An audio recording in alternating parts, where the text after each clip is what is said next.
Hello everyone, it's me Robert, and I'm bringing you another classic camera review today. And for today I have the Minolta 7S. So this is a rangefinder that was built in the mid-60s, I believe 1966 according to Wikipedia. It has a 45mm fixed focal length lens with a maximum aperture of 1.8 going all the way down to 22.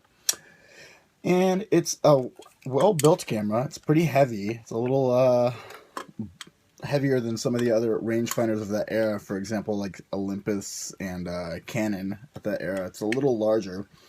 It has a huge throw when you're advancing the film. So a lot of people complain about this, but I mean, come on. Is that really something to complain about? It's not a big deal in my opinion. So it's battery powered. Here's your battery compartment right there, your battery well. Have your standard threading for a tripod, film release right here. And one thing to keep in mind is that you have to hold this the entire time you're rewinding the film. I didn't know that the first time I got this, because most of the time you press it and then you can rewind the entire way, but you have to hold it the entire time while you're rewinding it, and I didn't know that. So other than that, you have your counter right up here. Film counter, of course your shutter, and it has an insert for a shutter release cable. It has a hot shoe. It also has a PC sync in here, which is cool. It is a leaf shutter, and so if I open this guy up, and you can see that there's no shutter curtain or anything like that. The shutter is all in the lens, like that. So one thing is the benefits about leaf shutters is that it syncs to flash at its highest speed, which is up to 500, which is pretty awesome because even with good SLRs of that era, like like a Canon A1 or a Nikon F3, you'd only be getting a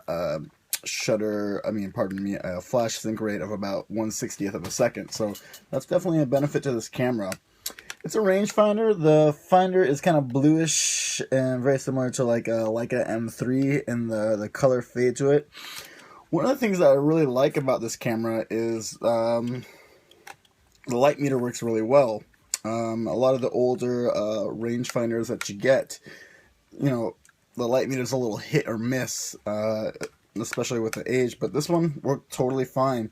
And one of the things that I really like about it is that it has automatic modes or shutter priority and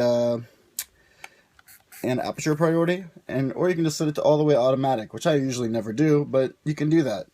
On the bottom here is a little advanced guy right here, and you press this down and slide it, and that's how you're going to adjust what ISO film you're using.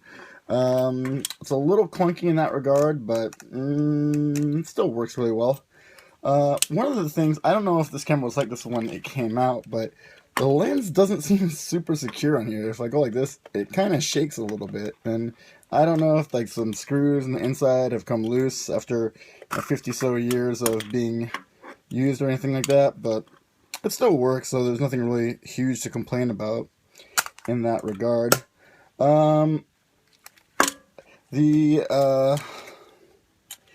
Kind of the inside is corroding a little bit on this one, as you can see, like right here, it's kind of all brown, and so there's a chance you could get light leaks. I mean, you can of course replace that, but kind of a pain. But it's a decent camera. I'll say that the only thing that I would complain about this is the lens is not super sharp. Compared to some of the other cameras at that time, the sharpness is just not that great. I'm going to compare this to one of the more popular rangefinders of that era, and that's the Canon QL. I don't have the Mark III, I just have the original one, but this one is a lot sharper, like pretty significant. I got this one in good condition for about 80 bucks, and I got this one for only about 20 bucks. And there's a reason why this one is so much more popular. However, there are some things about this camera that are better than the Canonet. One of the things about the Canonet is that the light meter only works in automatic mode, so you have to like go like this, and then you can you have to have it on A right here on the barrel, and then you can actually find what your proper shutter, your aperture would be. And then if you wanted to do, like any, set it to a different aperture than what the camera's suggesting, you have to go out of automatic mode after that and do it again.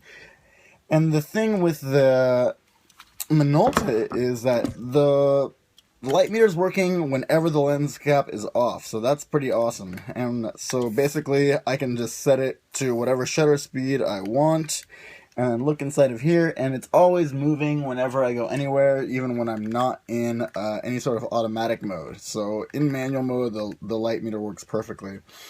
So that is one of the positives to it, but I would say that the lens is going to be the biggest weak point to it. I took some shots with it, and I used 100 ISO speed film, and that's pretty much going to ensure that you're not going to get anything too grainy. But I was not super impressed with it, I'll have to say that. The Minolta lenses can have some good stuff out here, but this one just did not blow me away in that regard. It did have some cool feel to it. I did like it, but not as much as I enjoyed using the QL17. The QL17 is really popular, and it's really popular for a good reason. So if you want to get a rangefinder and not spend much money at all, then this might be something to get into. But I'd say if you want to just spend, you can find these for not super expensive. I would say like 50 to 100 bucks is a price that you can find these for. They are getting more expensive. This is a really popular camera, and I would say if you want to get a rangefinder camera and not spend too much money on it, this is the one to go for. I also have a Yashica Electro 35. Not as good. The lens on this is just better. It just has crisp shots. It's super compact. Both the Yashica and the Minolta are really big. So, boom. You probably already knew it, but bam, the QL17 is awesome. But let's get back to the Minolta, because I am doing a review on this camera. What do I think about it? And the last part of this video. It's good. I've only shot 2 rolls of film with it, and I know I have way too many cameras, and it seems ridiculous to like buy a camera to use 1 or 2 rolls of film in it and then never use it again. I know, it does. But it's a decent camera. I don't know if I'm going to keep using it. I have a better rangefinder, and I don't see any reason why I wouldn't use this.